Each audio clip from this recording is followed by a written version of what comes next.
तसंही जातीवाद कुठं राहिलाय आता? काय बोलताय साहेब? दलित समाजातल्या एखाद्या पोराने मिशी ठेवली चालत नाही या लोकांना. लग्नात तो घोड्यावर बसला, वरात काढली, राग येतो यांना. त्यांची शेती करायला नकार दिला, मारहाण होते. स्वतः शेती केली चालत नाही त्यांना. स्वतःच त्यांच्यापेक्षा उंच मोठं घर बांधलं चालत नाही यांना. स्वतःच्या मोबाईलवर बाबासाहेबाच्या गाण्याची रिंगटोन ठेवली, मारहाण होते, खून होतो त्याचा. आपल्या किचन मध्ये खालच्या समाजातली बाई स्वयंपाक करते, तिच्या विरोधात ती बाई मालकीन तिच्या विरोधात पोलिसात तक्रार करते, आणि तुम्ही म्हणता जातीवाद नाही राहिला. तुमचं जर का एकाच बाजूनं असा विचार करणं आम्हाला नाही जमत साहेब. आम्हाला सगळ्या बाजूने विचार करावा लागतो. प्रेशर खूप असतं, सगळ्यांना सांभाळून घ्यावं लागतं. मग घ्या तुम्ही सगळ्यांना सांभाळून.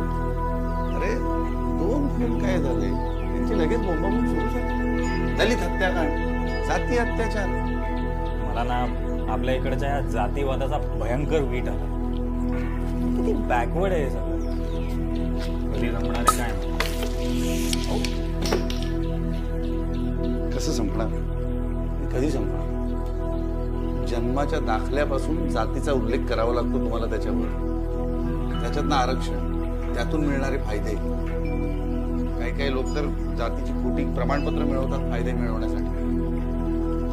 टॅलेंटला वाव कुठे आहे? हो ना,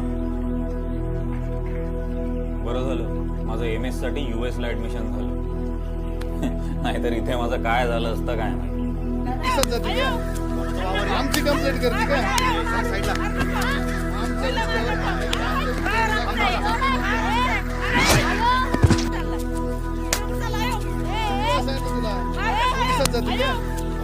आमची कंप्लेंट करते काय?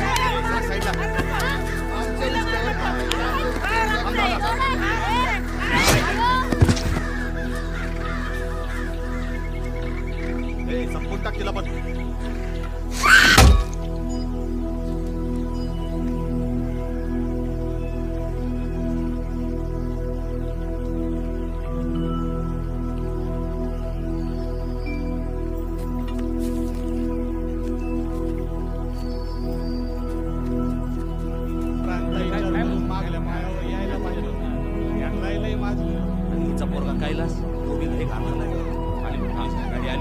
हीच ती जंगलातील आडुशाकाठची विहीर जिथे एक शेतात काम करणारी बाई आणि तिच्या मुलीचं प्रेम हे टाकून देण्यात आलं होतं. काही लोकांचं असं म्हणणं आहे की हे खून जातीच्या वादातून केले गेले, तर काही लोकांचं असं म्हणणं आहे की जमिनीच्या वादातून हे